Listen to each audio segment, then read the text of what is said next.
Let's get a quick take on this last one. Larry Sabato with the University of Virginia Center for Politics moved the Colorado U.S. Senate race rating from likely Democratic to safe Democratic this week. Meanwhile, Republican candidate Darryl Glenn received a national endorsement from a Right to Life group, but a similar state organization has refused to do the same due to comments Glenn made on Devil's Advocate with John Caldera right here on Colorado Public Television. Eric, your quick take on the situation in the Senate race. Well, good for Larry Sabato. I had moved it to safe Democratic in my head some time ago, probably the night that Darryl Glenn won that nomination, which I thought was really a victory for Michael Bennet. This is not a seat in play. Michael Bennet, as has been talked about at this table before, goes down as a very lucky politician in terms of the opponents he's drawn. I do not see a lot of money flowing from the Republican side into this race. I thought it was a 6 to 8 point spread, and I think it's probably bigger than that come Election Day. Penn, does Bennett have a risk of taking this too lightly?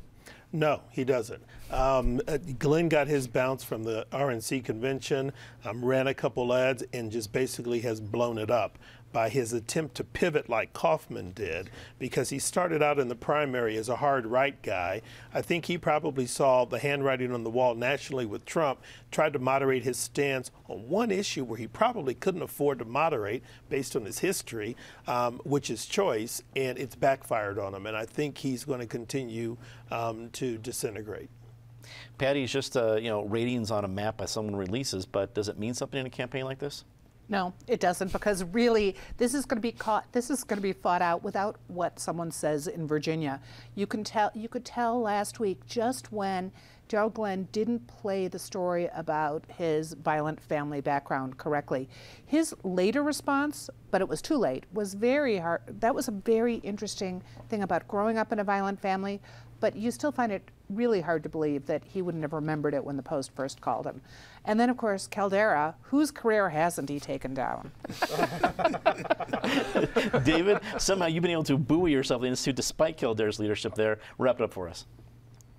I think that it's a little more open for Glenn to win an upset than the others have suggested, because I think, unlike, say, Trump and Clinton, where the Colorado electorate knows a lot about them already, Glenn is still an unknown to the vast majority of voters and has an opportunity to make an appealing case. Now, raising the money's going to be tough. He won the primary really almost single-handed by sheer force of will and one-on-one contacts. You can't do that in a Senate race, but I think there's and I think the problems that people have talked about are still more things that are the political class is well aware of, but is not going to be a big deal to the voters in general. So I wouldn't call it over, but certainly if the election were held today, Bennett would win it.